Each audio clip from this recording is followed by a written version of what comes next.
জিয়াকে উচিত শিক্ষা দিয়ে রাহুলের পাশে দাঁড়ালো রাহি। খুশি হয়ে গেল রাহুলের বাবা। হ্যাঁ প্রিভার 70 দেখা যাবে আজকের পর্বে। বিস্তারিত জানতে ভিডিওতে একটি লাইক দিয়ে চ্যানেলটি সাবস্ক্রাইব করে সম্পূর্ণ ভিডিওটি দেখতে থাকুন। গল্পের শুরুতে আমরা দেখতে পাবো পিসি ঠাম্মা বলছে রাহিকে, আচ্ছা এই মেয়ে এখনও কেন আছে? রাজীব তুই কেন বুঝতে পারছিস না এই মেয়ে বাড়িতে থাকলে অমঙ্গল হবে? যার শুনে রাজীবাবু রাগান্বিত হয়ে যায়, বলছে পিসিমা তুমি এগুলো কি বলছো? তখন রাহি বলে, পিসি ঠাম্মা আপনি উত্তেজিত হবেন না, উত্তেজিত হলে আপনার শরীরের জন্য ক্ষতি হবে। যার শুনে পিসি ঠাম্মা বলে, এই মেয়ে শোনো, তুমি চলে গেলে না আমি এমনিতেই সুস্থ হয়ে যাব।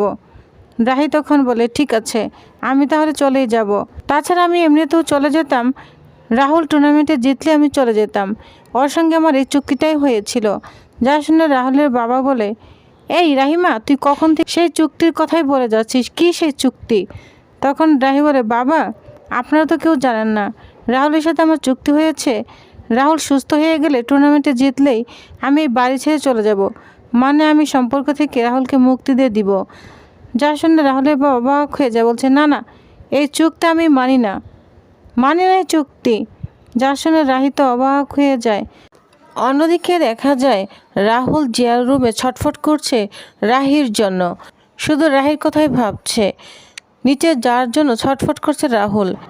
রাহুল তখন ড্রয়িং রুমের দিকে যেতে থাকে, এদিকে জিয়া আটকে দেয়। জিয়া বলছে, রাহুল কী ব্যাপার, তুই এরকম এরকম করছিস কেন, তুই অস্থির হয়ে গেছিস কেন?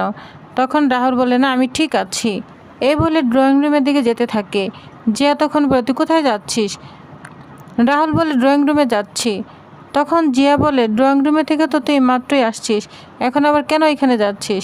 আর তাছাড়া তুই তো এক্ষুনি বললি তুই রাহির মুখ দেখতে চাস না, তাহলে কেন তুই আবার ওইখানে যাচ্ছিস? তখন রাহুল মনে মনে বলে, কি বলবো আমি তো নিজেই জানি না আমি কেন আবার ওইখানে যাচ্ছি, আমার বুকের ভেতরটা কেন এরকম করছে। তখন জিয়াকে বলে, জিয়া আমি জানি না, তুই আমার সামনে থেকে সর, আমি নিচে যাব।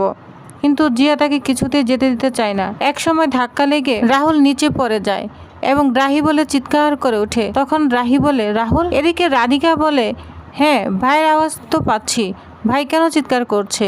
রাহি তখন দৌড়ে রাহুলের রুমের দিকে যেতে থাকে। এদিকে জিয়া রাহুলের এই অবস্থা দেখে খুব ভয় পেয়ে যায়। জিয়া তখন বলে, রাহুল উঠ, আমি তোকে উঠিয়ে দিচ্ছি, আমি তোকে কতবার বারণ করেছি যে এরকম করিস না, তাহলে তো এরকম হতো না। এদিকে রাহি এবং সবাই চলে আসে। রাহি তো রাহুল বলে চিৎকার করে ওঠে, বলছে, রাহুল তোমার কি হয়েছে, তুমি কিভাবে পড়ে গেলে, কোথাও লেগেছে? যা শুনে রাহুল মনে মনে বলে, আমার কেন এরকম হচ্ছে, মনে হচ্ছে এক মুহূর্তের জন্য রাগ মিলিয়ে গেল। রাহিকে এত কাছে পেয়ে আমার বুকের ভেতরটা যেন শান্ত হয়ে গিয়েছে। কিন্তু রাহুল তবু নিজের জেদ থামে না, বলছে, যাও রাহি, তোমাকে আমার কোনো প্রয়োজন নেই, আমি ঠিক আছি, আমি সুস্থ আছি, আমি নিজে উঠে পড়ব। তখন রাহি বলে, না রাহুল তুমি ঠিক নেই, আমি খুব ভালো করে বুঝতে পেরেছি। রাহি তখন তাকে উঠাতে গেলে রাহুল বারবার তাকে সরিয়ে দেয়, আর রাহিও থামবার পাত্রী নয়, সে রাহুলকে নিজের হাতেই উঠিয়ে দেয়। তখন রাহুল বলে, রাহি তুমি কি আমার কথা শুনতে পাচ্ছ না? আমি বারবার বলছি আমি তোমার মুখ দেখতে চাই না। তখন রাহি কাপড় দিয়ে রাহুলের চোখটা বেঁধে দেয়। তখন বলে, এখন ঠিক আছে তো, এখন তোমাকে আমার দেখতে হবে না। তখন জোর করে রাহি রাহুলকে বিছানায় উঠিয়ে দেয়, যা দেখে সবাই অবাক হয়ে যায়, খুশি হয়ে যায় রাহুলের বাবা। এদিকে রাহুলের মা মনে মনে বলে, ছেলেটা আবার পড়ে গেল, একের পর এক সব অঘটন ঘটেই চলেছে। এই মেয়ে যদি বাড়ি থেকে বের না হয়, আমার ছেলেটার জীবন থেকে বিদায় না হয়, এরকম অঘটন ঘটতেই থাকবে। এই মেয়েটাকে বাড়ি থেকে বের না করলে আমার রাহুলের ফাড়া কাটবে না, কিছুতেই না। এদিকে রাহুল চিৎকার করছে যে, রাহি তুমি আমার চোখটা বাঁধছো কেন, চোখটা খুলো, এক্ষুনি খুলো। তখন রাহি চোখটা খুলে দেয়। এদিকে রাহি রাহুলের না সত্ত্বেও রাহুলের সেবা করতে থাকে, ওষুধ এগিয়ে দেয়, সবকিছু রাহুলের করতে থাকে, যা দেখে সবাই অবাক হয়ে যায়। তবু রাহুল রাহির সঙ্গে রাগারাগি করতে থাকে, যা শুনে রাহি অবাক হয়ে যায়। তখন রাহি ওইখান থেকে চলে যায়, চলে যেয়ে বাইরে কান্না করতে থাকে। তখন রাজীববাবু চলে যায়, বলছে, মা কান্না করিস না, আমি সব বুঝতে পেরেছি, তুই তো সব দেখতে পেয়েছিস, রাহুল এখন একদম ছোট বালকের মতো হয়ে গিয়েছে, স্বামী অনেক সময় জানিস তো সন্তানের মতো হয়ে যায়, মা তুই আমার কথা শুন, তুই বাড়ি থেকে যাস না। তখন রাহি বলে, হ্যাঁ বাবা আমি আপাতত যাচ্ছি না, কারণ জিয়ার উপর ভরসা করে রাহুলকে ওর উপর দেওয়া যায় না, জিয়া ওর ট্রিটমেন্ট ঠিক মতো করতে পারবে না, তাই আপাতত আমি বাড়িতেই আছি। রাহুলের বাবা বলে, আপাতত কেন, কথার মধ্যে আপাতত কেন রাখছিস? তুই কখনোই বাড়ি ছেড়ে চলে যাবি না, আমাকে কথা দে মা। তখন রাহি হেসে বলে, ঠিক আছে বাবা, আমি যাব না। তখন রাহুলের বাবা অনেক খুশি হয়ে যায়। এরপর রাহি আবার রাহুলের ঘরে চলে আসে। রাহুল কিছু একটা নিতে যায়, কিন্তু নিতে পারছে না। তখন রাহি তুলে দেয়।